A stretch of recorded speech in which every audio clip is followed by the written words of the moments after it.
Rahul here for Punch Out Boxing. I'm delighted to be here with Nathan Quarless, all the way down from Liverpool. Welcome, Nathan. So you got what you wanted. English title shot. Time to step up. L plates are off. First championship level fight. How are you feeling ahead of it? Yeah, I'm feeling good. We were hoping this would come a lot sooner in the career, but for whatever reason, it hasn't happened. But what a time to do it. And the opponent who brings a lot of following, and obviously on Boxer and Sky Sports. So hopefully get my name out there and, do what I know I can do and hopefully get the victory. Don't know if you realise it was me that mentioned your name on Twitter when Vidal, after his last fight. Did you watch his two fights against Anis? What do you make of his performance? Yeah, do you know what? He's done what he had to do. He got the win. He got 2 stoppages, so hats off to him. They were a war, so and he come through it. So good on him. I'm looking forward to do what I can do and use my boxing ability and put the shots together, and I'm looking forward to it. How high do you actually rate him? Obviously, he's got a huge profile from social media, but that doesn't translate to actual boxing ability. Um, yeah, I mean, how do you rate his talent? He's a good boxer. He's a good fighter. But we're calling for this fight, so we think we're better, and he'll think he's better than me. So 2 undefeated lads, and this is what boxing should be doing. They should be fighting each other. Um, he like I said, he's beat who he's had to beat. I've beat who I've had to beat. His best wins probably Taj. My best wins Steve Collins Jr. So we've both had tests, and we'll both come through them. But do you think that grounding you've had in the small hall scene actually holds you in good stead? Because, as you know, these standout amateur stars, they often get fed a few guys to knock over and look good for the cameras. Yeah, I've always said that the smaller shows they are a lot harder. When I first turned pro, I thought just you're gonna go in there and knock people out every fight, and you realise some of these lads are really hardened professionals, and it is very hard to get shots off on them and hard to hit them clean.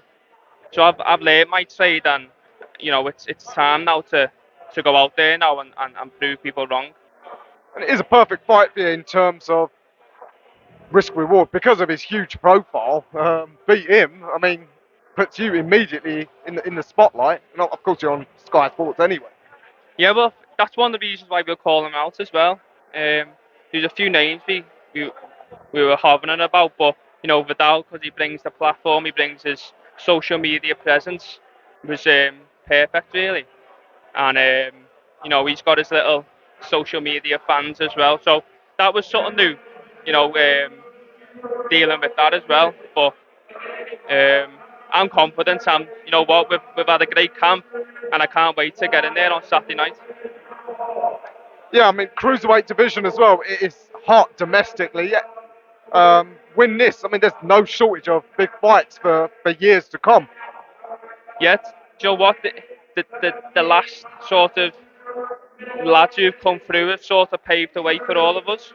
They've had some great fights over the years at Cruiserweight, and I'm looking forward to getting involved and getting my piece of the pie as well.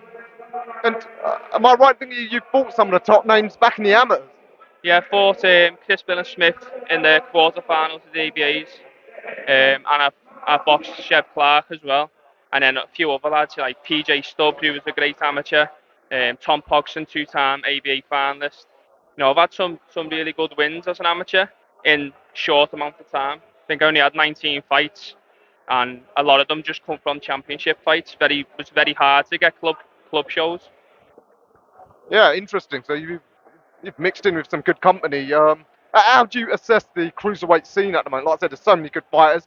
Who do you think is the number one cruiserweight in the country? I'd probably say between Bill and Smith and Riakpur. But if I had to, Riakpur's beat them all except for the Coley.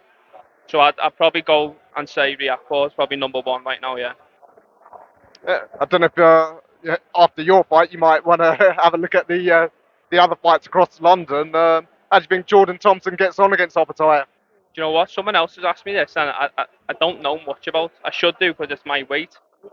But yeah, I'm not seeing the other guy box, to be honest. I don't tend to.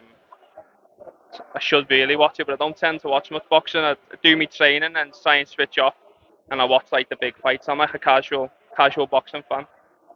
Okay, so sometimes us media guys can provide some interesting insight then. But what about Chev? He's moving quite quick, I guess, because of his late start. Yeah, yeah. Is he going down the same route as Thompson? So I would suggest whoever wins that fight's probably going to fight Chev next, isn't he? So yeah, he's done well, and I think a lot of the lads who was in my era of amateur boxing have all done pretty well, and you know it was a great time to be an amateur because look at everyone who's come through. There's Bill and Smith, Chev Clark. I'm now stepping on the scene. Vidal Rani was a little bit before me. He's obviously on the scene as well. So we've all sharpened each other up, and it's time to we're all at that stage now where we need to do what we need to do and show what we can do. Have you sparred any of those boys? No, I've not sparred. Not sparred any of them. No, been more when I first turned over. Been sparring like the heavy, like Hughie Fury, Matty Askin, but not never really sparred the London boys. No. All right. Well, now's the opportunity to get your name in the lights. You won't need to spar them. You might well fight them. So yeah, good luck Saturday night, and yeah, can't wait to see how that turns out.